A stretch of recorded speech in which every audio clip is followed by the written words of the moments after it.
Magastos na magastos daw maging DLS student. So syempre, hindi lang naman sa Lasal na magastos.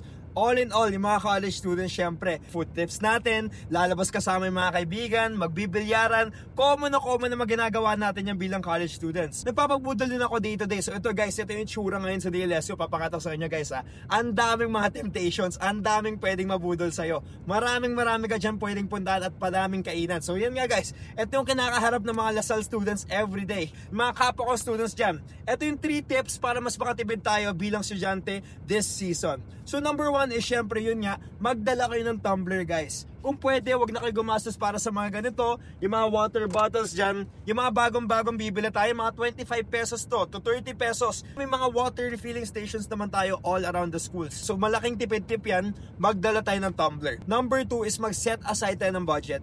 You can't leave lang yung mga bagay pagdating sa chance. So hindi lang pwede magtipid ng parang, ngayong araw magtitipid ako, pero magugulat ka na lang, yung mga nagastos mo sa isang araw, umahabot na ng 600 or 700 pesos. So ito guys, ito yung tipid tip is mag-set aside tayo ng budget talaga. Matuto tayo mag-budget. Mag-set ka lang ng quota mo. Hindi ako pwede lumampas ng 300 pesos sa isang araw. So yun guys, considering nagpapagas na rin ako, kasama na yung gas ko dyan, kasama na yung pagkain ko dyan. So yun nga guys, malaking bagay din yun. And number 3, pwede tayo magbaon na lang.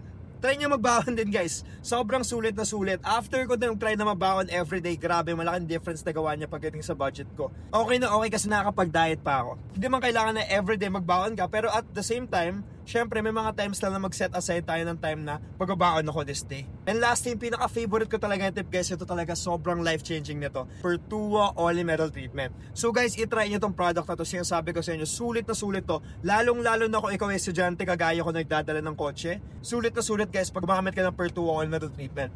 So itong Pertua, ginamit ko siya last oil change ko. 2 weeks ago kung nagpa-change oil ako, hinalo ko tong Pertuo Oil and Metal Treatment. So bakit ko ba hinalo yan? Ano ba purpose niyan? Ano ba meron dyan? So I look at it parang investment siya. Ang ginagawa niya is nagko-compound din kasi nagkakaroon akong savings in the long term every time na gumagamit ako ng Pertuo Oil and Metal Treatment. Kasi guys, yung ginagawa ng product na to, gre-reduce siya ng friction.